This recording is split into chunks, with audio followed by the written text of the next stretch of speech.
Are you happy with the state of our country? I'm not.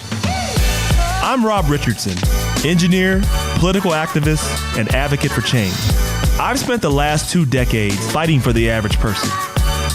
Disruption is not a compromise. Let's shake things up a bit, challenge the status quo, and focus on what's really important to you. Welcome to Disruption. Welcome to Disruption, where we like to shake things up. I'm Rob Richardson, and my co-host today is Bennett Allen. Today, we're here to discuss the future of the labor movement and why it's so important to regular workers, to you, and to our whole economy. As we think about this, I want to tell a frame. I want to start with a company that you may not have heard of. It's called Foxconn.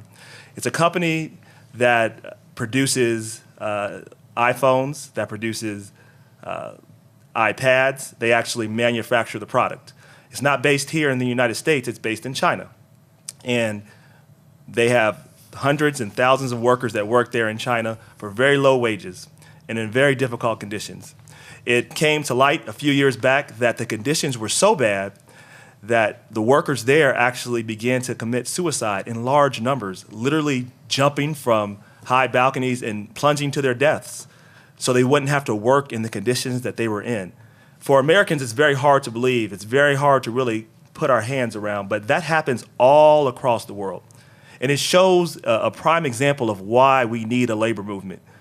At the end of the day, corporations are needed, and they are great things, and they can be great things for the economy, but there has to be a balance, because a corporation's job at the end of the day is just about how to maximize profits. It's never about taking care of people. It's never about making sure that conditions are such a way that are supporting people. It's often about cutting corners and figuring out how we or they can get the most return for their dollar. That perspective is always going to be there. We also need a perspective that looks out for people, that makes sure that we're growing the economy, that we have a middle class. And that's why we had such a strong labor movement for so long in this country.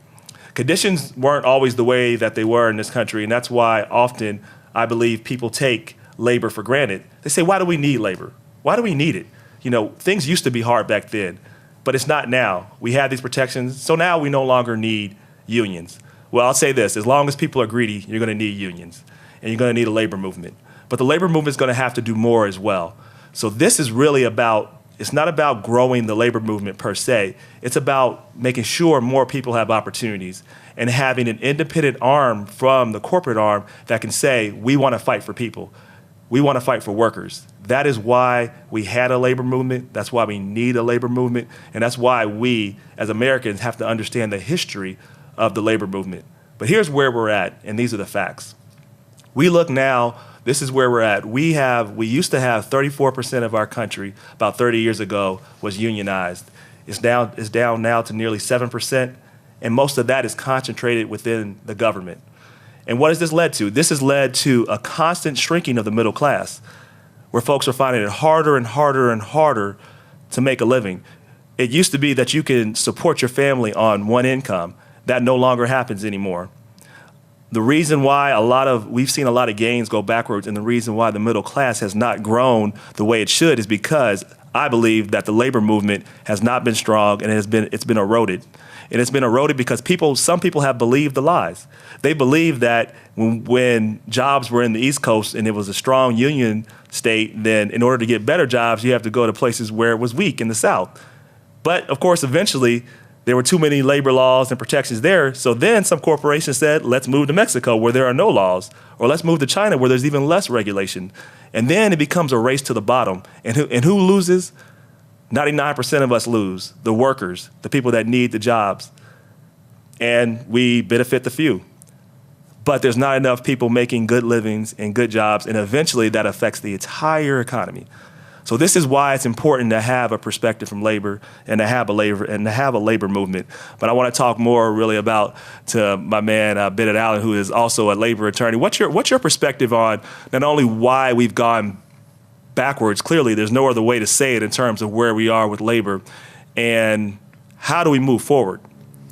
Well, I think, I think part of the problem is that labor has been so successful that it's almost had more of an effect and more of a positive impact than I think it expected to have. And I think that one of the main examples is we now have a legal framework in this country. We have a National Labor Relations Act.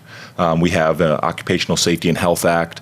And so much of what the union movement was fighting for at the turn of the century, the 8-hour day, job protections, safe working conditions, now exist and can be enforced in a legal framework.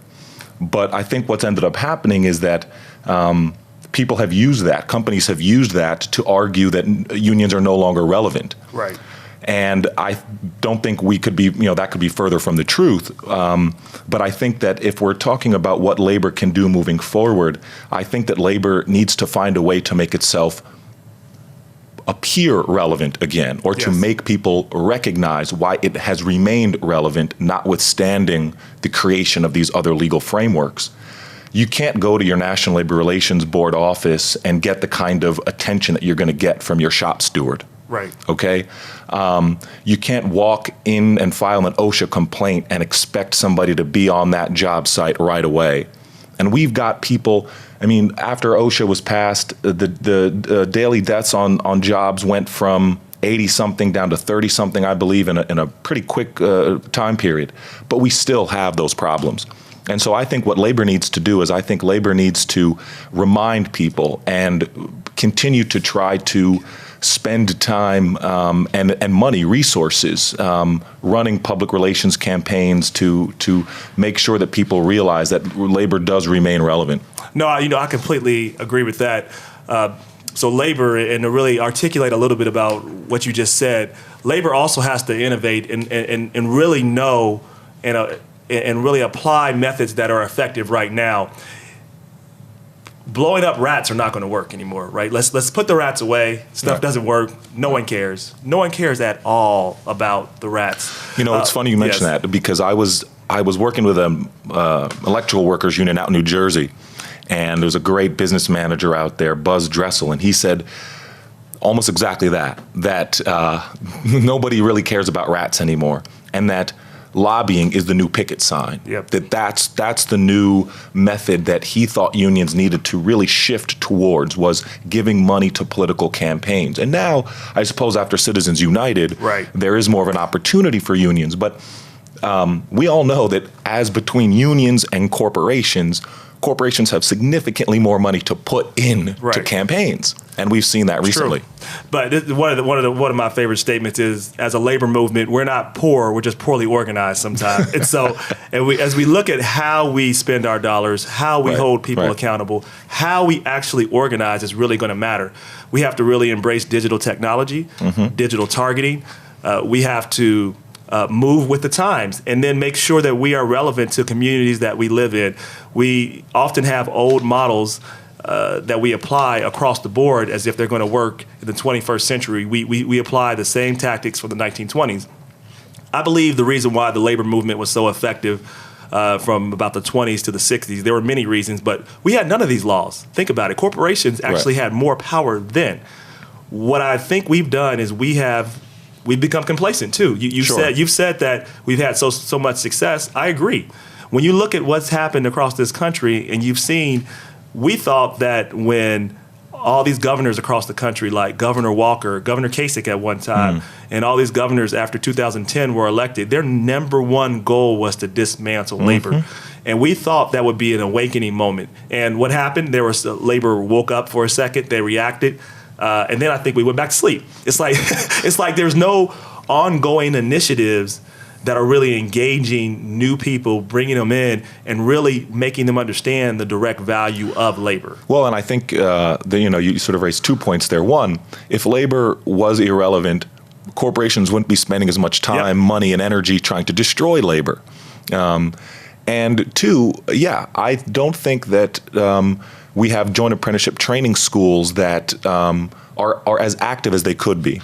I don't pretend to know really the first thing about how to organize or how to sort of publicize, but I've got just one friend who has now just joined the IBW 212 Joint Apprenticeship Training Program. And I think, frankly, there should be a lot more people that I know that are going that path. No, you make a really good point. And just to make sure the listeners and the viewers, a joint apprenticeship program is a program where you're learning on the job and you're also getting education. So you look at the average student, they go to college, they usually come out with significant debt. You can go become an apprentice, go become an electrician or whatever. You can come out in a few years and make 30, 40, no, more than that, 50, 60, 70, 80, $90,000. So this is a really good career, and there's a real value to apprenticeship, and it's generally only done by unions, making sure that's actually pushed, and that we go out and we reach out to many different communities, because we know one of the other problems we have, if we're being really frank about it, is we have to make sure we're more inclusive. Absolutely. And I went to a building trades conference, and the building trades have a lot of, they struggle with this greatly, if it's just straight up. And when I talk to folks, and I talk to folks within the trades movement, often it's said, well, we can't find minority qualified candidates to fill the job. And I tell them, look, I'm an engineer from the University of Cincinnati. We have a program called the Emerging Ethnic Engineers Program. They found plenty of African-American electrical engineers, and I know more African-American electrical engineers than I do electricians, and that's an issue, right? I mean, so we got to make sure we have intentional outreach, because when the no rights at work comes, they call it right to work. Of course, that's false. It's got nothing to do with rights. It's got nothing to do with work. It has everything to do with lowering wages and destroying unions, just so you know. But when those laws come, there are often people of color that are resistant to it because they had a bad experience with the union, and that still carries with them. And it's unfair, because one union doesn't, or one experience doesn't represent the entire labor movement, but we know that corporations are much better at marketing and are much better at reaching out. And so when I tell people part of the reasons why unions have to do this is because it's necessary for our growth. Right. You need to start building it into your cost of doing business if you want to think for the long term. And I think, speaking of the JATC programs, some of the standards, I mean, there's literature out there that talks about how even the standards themselves need to be modified, because they end up acting in a way that is exclusionary. Yep. They have questions about arrests for drugs, for example. And so living in the sort of environment that we live in, we know that people of color are far more likely to be stopped, frisked, and found to have marijuana, for example. Now that's something that can prevent you from getting into a JATC. That now excludes you from an opportunity to become a skilled tradesman or tradeswoman, which is another issue. Sexism and racism in the organized labor movement, which, if we're going to be honest, right, exactly. If we're going to be honest, and you're right to work was all about the right to work without black people around you. Yeah. That's really what, and they exploited the racism that existed amongst the workers. And it's working to this day. It's working to this day. And that's the reason why it's in our interest to really go after it. And so when you hear people talk about, do we need labor?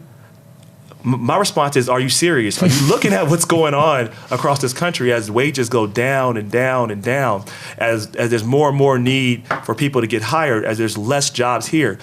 Foxconn, what we talked about earlier, where there were all those suicides in China, if those jobs would have been produced here, that would have been 200,000 extra jobs in the United States, over 200,000 extra jobs. And we're talking about a $775 billion company. That's my point. And they would have made what, $770 billion? And so not having a strong presence in the labor movement allows these things to happen. We need, for a strong economy to work, we need to make sure it works for all people. And this is why you need a strong labor movement. And that's why we really should care, because it matters. It matters for your wages, for your family. And that's what it's going to mean. It's about our growth. It's about our freedom. It's about our ability to rise as a people. That's why you need a strong labor movement in this country. I want to thank you once again for joining us on Disruption. Bennett, thank you for coming with us on this session. Thanks for having me. Thank you so much.